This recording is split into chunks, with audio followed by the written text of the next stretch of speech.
ਅਸੀਂ ਭੁੱਲ ਜੀ वोट दा वटे ना कौडी मुल जी थोड़ी वोट दा वटे ना कौडी मुल जी रणजीत सिंह देना वीरो कोई तल जी रणजीत सिंह देना भी कोई तुल जी पापा वाला जो बरद तुसी टा दियो सारे अनु एहो बेनती और तकड़ी इंसान उत्ते ला दियो सारे अनु एहो बेनती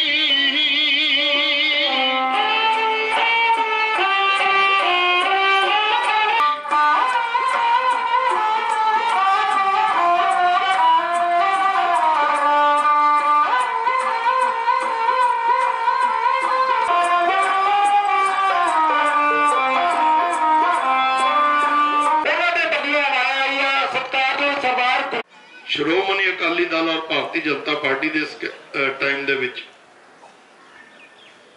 ਲਾਗੂ ਕੀਤੀਆਂ और 100% ਭੁਗਤੀਆਂ भी, चाहे वो दलितों वास्ते थी, चाहे किसान वीरों वास्ते थी, चाहे होर मुलाजमां वास्ते थी। क्योंकि जिस तरह मेरे तो पहला ढाडी जत्था जी ने गल्लां सारिया गल्लां दस दित्तियां और वो सच भी है। जिहड़ी पार्टी बारे इन्होंने दस्सिया कि किते भुलेखे नाल उन्होंने वोटां ना पा दिओ, वो दिल्ली जाके उन्होंने हाल पुछ लो।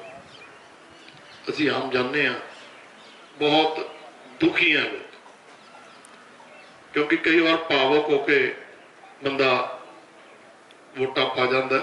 तो इस तरह की गलती कभी नहीं करनी।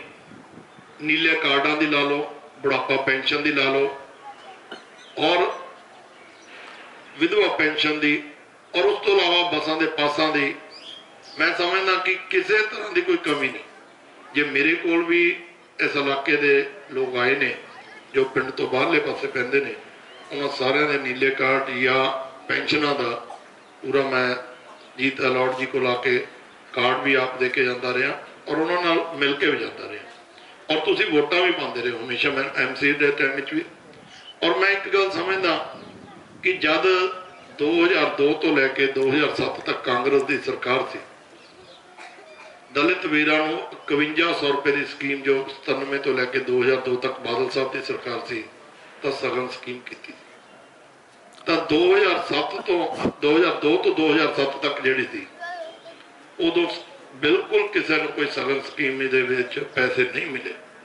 जे मिले भी होंगे इक्का दुक्का, सगन स्कीम ही बंद कर दी गई, पेंशन ही उड़ा दी गई, क्योंकि इनकुआरियां करतियां, इनकुआरियां दे विच सारियां दे पत्ते साफ कर। और बादल साहब ने 2007 तो लैके हुण तक सगन स्कीमां भी चल रही हैं, पेंशनां भी चल रही हैं, और सगन स्कीमां दे विच भी हुण जो मानयोग मोदी साहब ने उन्होंने भी 31,000 की एक जो स्कीम चालू की है गरीब परिवारों वास्ते, चाहे वो दलित परिवार हो चाहे वो स्वर्ण जाति का, उन्होंने भी 31,000 मिलेगा, चाहे 21,000 बादल साहब वालों 31,000 हो। मतलब स्कीमां पूरियां 100% लागू हैं। मैं ज़्यादा कुछ ना कहता होया, तलवंडी साहब साडे विच है तो उन्होंने भी शब्द बोलने हैं, तो उस तो बाद अगे पादला जाना। उन्होंने वोटां मंगण का हक है, ते तुहानू ये गल पुछण का हक है कि असी वोट तुहानू क्यों पाई। क्योंकि हर पार्टी चोणां विच कुदरन तो पहला एक आपदा सियासी चोण मनोरथ छापदी है, एफिडेविट बनाया जाता पार्टी का, ਉਹਦੇ ਉੱਤੇ हथ रख के कसम खाते हैं कि जे मेरी पार्टी जित गई, ਜਿਹੜੀਆਂ ਗੱਲਾਂ मैं ਇਹਦੇ ਵਿੱਚ ਲਿਖੀਆਂ ਨੇ ਉਹਨੂੰ मैं पूरियां करूँगा। ਤੇ ਅਸੀਂ 5 साल बाद ਤੁਹਾਡੇ ਵਿੱਚ ਆਏ ਹਾਂ, 101% जो ਗੱਲਾਂ ਲਿਖੀਆਂ ਸੀ ਉਹਨਾਂ ਨੂੰ ਪੂਰੀਆਂ ਕਰਕੇ ਆਏ। ਬਹੁਤੀ ਲੰਮੀ ਚੌੜੀ ਪੰਜਾਬ ਦੀ ਗੱਲ ਕਰਨ ਦੀ, हिंदुस्तान ਕਰਨ ਦੀ ਲੋੜ नहीं। मैं खन्ने की गल करना चाहना, मैं जो आया सी मेरे मन में कोई इस तरह का ख्याल सी कि जिस इलाके का मुख्यमंत्री अपना होवे बेअंत सिंह, जिथों का कैबिनेट वजीर शमशेर सिंह दुल्लो होवे, करम सिंह गिल इंडस्ट्री मंत्री होवे, ते मैं उत्थे जाके करूँगा कि उत्थे तो उन्होंने संगमरमर दी सड़कां बनाइया होणगियां और चंडीगढ़ वांगू सीवरेज लाइटां लगियां होणगियां। और इलैक्शन तो बाद जो मैनूं पिंडां च जाण दा मौका मिलिया ते शहर विच वड़न दा मौका मिलिया तो मेरे देख के लोगों की हालात नूं चीकां निकल गई। जिस हालात विच अज लोग लाइनों पार खन्ने में रह रहे हैं कि जैसा बैठे ने पूछो हालात की ने उन्होंने नरक तो भैड़ी जिंदगी है। कोई सीवरेज नहीं, कोई सड़क नहीं, कोई लाइट नहीं और मच्छरों की फैक्ट्री है। डेंगू ना पता नहीं कितनी मौतें हो चुकी ने और कोई भी उन्होंने पक्का रस्ता नहीं बने। और ये गल्लां करते डिवेलपमेंट दी कदे प्रकाश सिंह बादल नूं मैने मारते ने सारा पैसा उत्थे लाता जी चक के बठिंडे च। तुहाडे किने हथ बन्ने सी जिन्होंने 5 वारी उन्होंने जिताया तो उन्होंने अपने इलाके में स्वर्ग बनाना। आप कोटली अजकल एक नवी गल कहने लगे कि रणजीत सिंह तलवंडी ने मेरे हथ बने हुए सी, मैं की करदा, मैं किहड़ी रस्सी लेके आया सी रायकोट तो रणजीत ने हस बंधते, तेरे मैं हथ बंधते, तेरे मैं मूँह ते टेप थोड़ा लाई सी, तू जाके असैम्बली च बोलना। 117 MLA ने असैम्बली विच हर एक MLA नूं आपो अपने इलाके की गल कहने का हक आ ते तू मंगदा सानूं खरे लई ग्रांट चाहिए है, सीवरेज चाहिए है, सड़कों लई चाहिए है, पर क्योंकि तुसीं कीता कुछ नहीं, तुसीं जेबां भरीआं। तेरी गल तो एक पासे रही, तू तो चलो MLA सी, तू तो ऐश करन MLA बने, तू आपदा पासपोर्ट दिखा।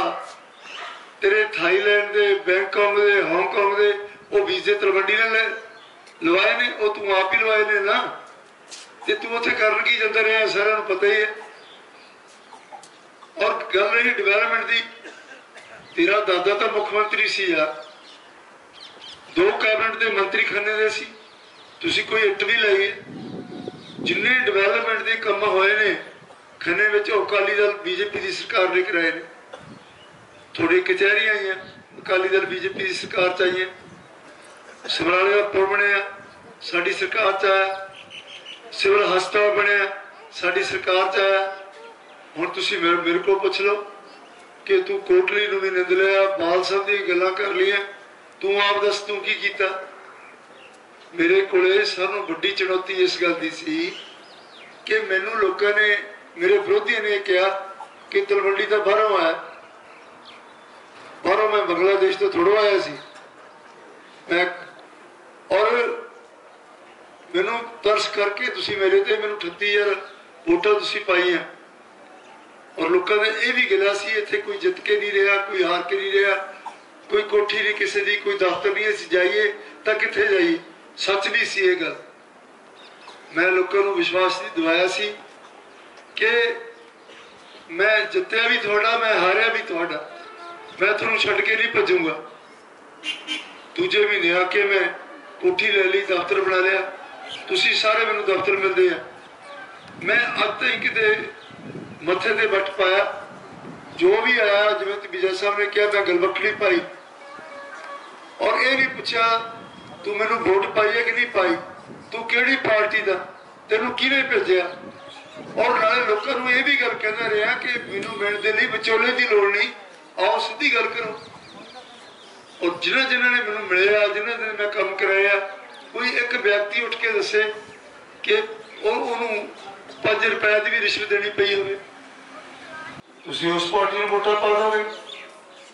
एक नवी एक होर जंप पे केजरीवाल साहब कहना हमें रात को सपना आया है, पंजाब ने बुलाया है, हमने मुख्यमंत्री बनना है।